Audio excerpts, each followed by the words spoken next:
question pour vous ce matin. Comment Dieu choisit-il ceux qu'il envoie ? C'est un mystère qui nous échappe. Pourquoi Marie a-t-elle été choisie par Dieu et désignée pour porter le Sauveur du monde ? Sur quels critères Dieu s'est-il basé ? Nous savons par les Écritures qu'elle était une jeune fille vertueuse et il y en avait certainement d'autres. Alors pourquoi elle ? Comment Dieu a-t-il choisi ? Nous ne comprenons pas et parfois même nous serions tentés de contester le choix de Dieu. Dans 1 Samuel 16:1, Dieu envoie le prophète Samuel désigner le futur roi pour son peuple. Il lui dit « Je t'enverrai chez Isaïe le Bethléemite, car j'ai vu parmi ses fils celui que je désire faire roi. » Samuel, arrivé chez Isaïe, est ébloui par Eliab, qui est grand, fort et royal. Mais ce n'est pas lui. Ses athlétiques frères Abinadab et Shama non plus.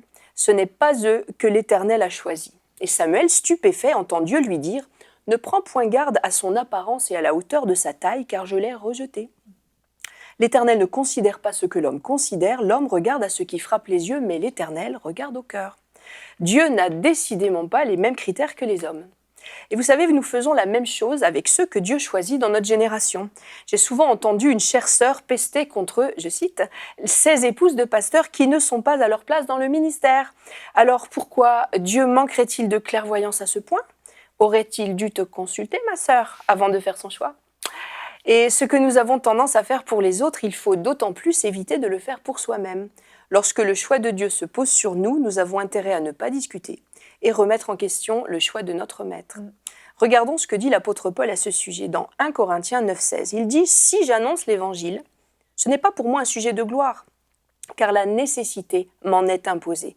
Et malheur à moi si je n'annonce pas l'évangile.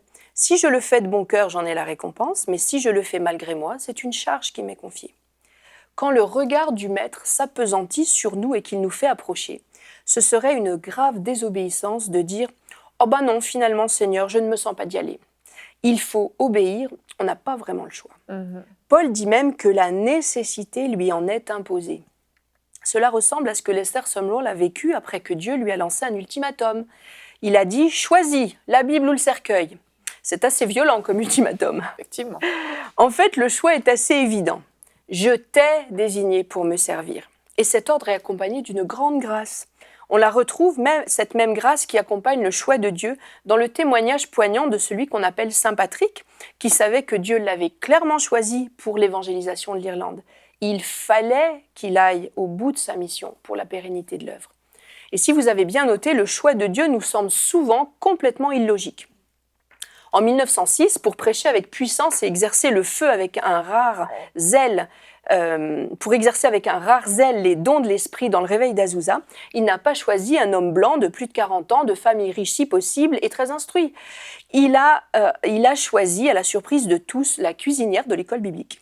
Il s'est mis à part Lucy Farrow, la modeste femme de ménage noir née dans une famille d'esclaves en Virginie.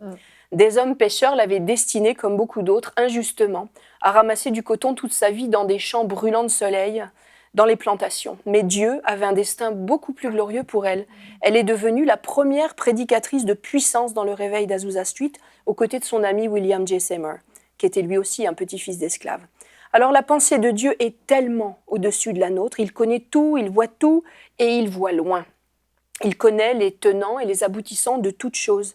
Ésaïe 55:9 nous dit « Autant les cieux sont élevés au-dessus de la terre, autant mes voix sont élevées au-dessus de vos voix et mes pensées au-dessus de vos pensées. » Alors notre petite intelligence limitée est bien insuffisante par rapport à l'immensité et à la complexité de la pensée de Dieu. Alors la motivation de ses choix nous échappe peut-être, mais il est souverain et sa volonté est parfaite. Jean 15:16 nous dit « Ce n'est pas vous qui m'avez choisi, mais moi, je vous ai choisi et je vous ai établi, afin que vous alliez et que vous portiez du fruit et que votre fruit demeure. » Alors ce n'est pas nous qui choisissons, c'est Dieu qui nous choisit pour son service. Et quand cela arrive, il ne faut pas dire « Moi, Seigneur, mais tu as dû te tromper ». Il n'y a pas d'erreur possible. Il faut juste répondre « Je ne sais pas pourquoi, je ne sais pas comment, je ne sais pas où, ni quand, mais ce que je sais, Seigneur, c'est que tu es souverain et que ta volonté est parfaite. » Alors s'il t'appelle, réponds juste « C'est bien moi que tu as choisi. Alors me voici pour te servir. » Retrouvez la suite de ce programme dans l'émission Bonjour chez vous sur ENCI TV.